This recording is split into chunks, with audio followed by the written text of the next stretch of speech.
Welcome in. This is Word on the Curb. I'm Annette Latique. This is where we talk about real life happening as it's actually happening. Because when life gets loud, we don't have to. Let me open with something that's real right now. We are living in a time where everything feels performative.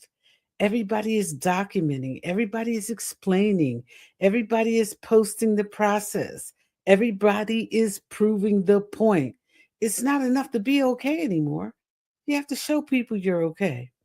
It's not enough to make a decision. You have to defend it. It's not enough to move differently. You have to justify it. And that pressure is quietly exhausting a lot of people. So tonight's conversation matters. Over the last few weeks on Word on the Curve, we've been walking away, walking something all the way through. First, we talked about let them be triggered. Don't react to the noise. Then we talked about you don't owe everyone access. Don't explain your life. Then we talked about when silence is the power move. Hold your space. Tonight is the next step. Because after you stop reacting, after you stop explaining, after you learn how to be quiet without shrinking, you run into something else, the need to prove your peace.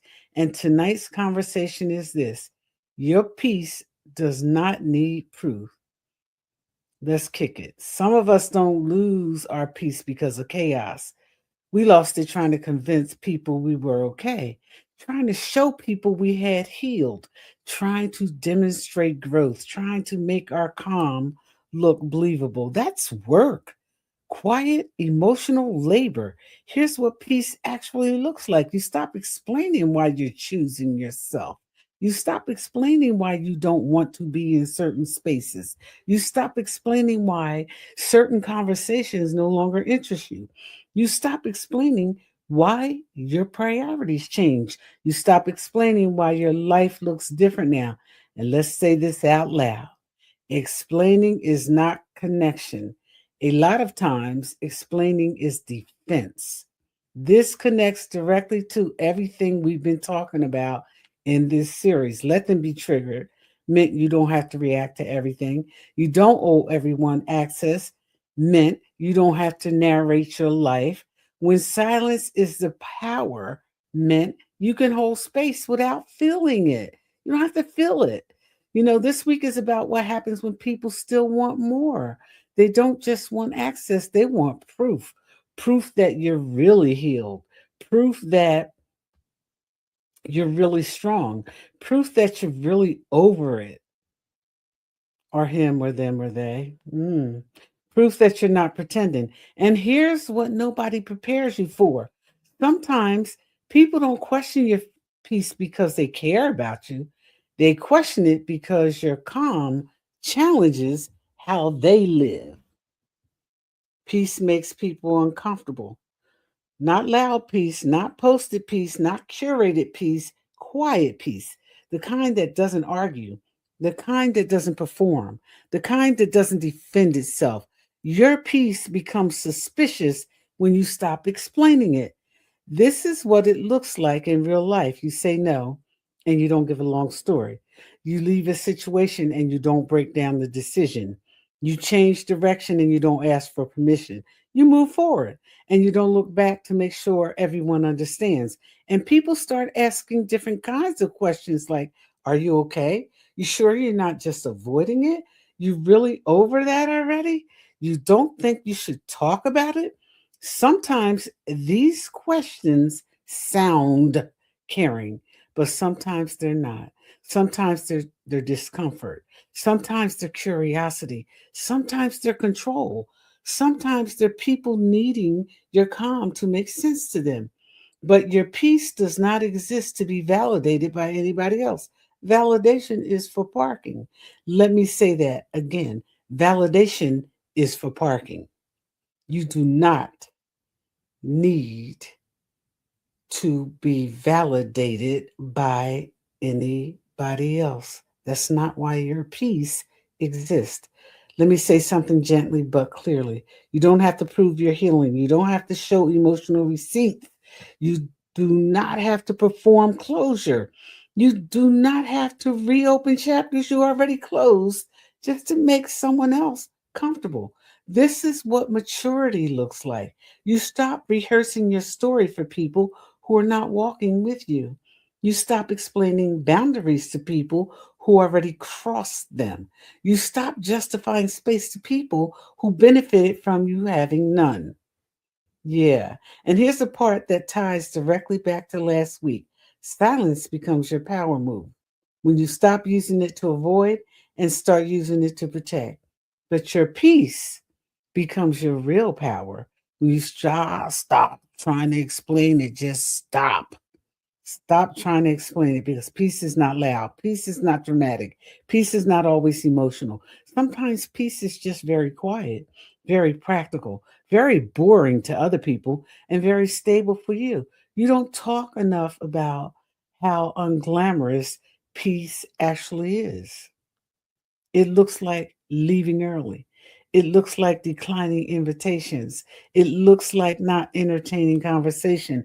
It looks like blocking out noise. It looks like getting rest. It looks like choosing routine. It looks like not reacting to things you once would have fought. Peace looks like not needing the room to agree with you. Some of you are in a season where people keep asking you to explain yourself, your decisions, your boundaries, your pace, your silence, your distance. And you feel that little pressure to soften it, to make it sound nicer, to make it easier for them. But here's the truth: people who respect your peace don't interrogate it, they recognize it. Let that land, let that sit with you. The people who really see you do not need constant reassurance that you're okay. They don't need you to walk through everything with them, your growth. They don't need you to explain your healing process. They don't need to understand every step to still respect your decision. And the people who struggle the most with your peace are usually the ones who are most comfortable with you being stressed, overextended, and over available. That's not personal, that's positional. Here's something else that shifts as you get older. You realize you don't actually want to be understood by everyone. You want to be at peace. Those are not the same goal. Let me repeat that. You realize you don't actually want to be understood by everyone. You want to be at peace, and they're not the same. Understanding requires access, peace requires boundaries. Your peace will never make sense to someone who benefits from your chaos. Let me slow this down a little bit. If someone only feels close to you when you are overwhelmed, if someone only feels connected to you when you are venting, if someone only feels needed when you are struggling, your peace will feel unfamiliar to them. Not wrong, unfamiliar, and that's okay. We don't owe comfort to people who were comfortable with us being uncomfortable. This is not about being cold. This is not about being distant. This is not about becoming unreachable. Reachable. This is about choosing stability over performance. Your peace doesn't need proof. It needs protection. It needs maintenance. When life gets loud, and it will, you don't have to show your calm. You don't have to explain your stillness. You don't have to post your progress. You don't have to defend your boundaries. You don't have to justify your joy. You are allowed to be okay quietly. That is how the series completes the circle. Let them be triggered. You don't owe everyone access. When silence is the power move, and now your peace doesn't need proof. Here's what I want you to carry with you tonight, today, not tonight. You do not need permission to be at peace. You do not need validation to stay calm. You do not need agreement to keep choosing yourself.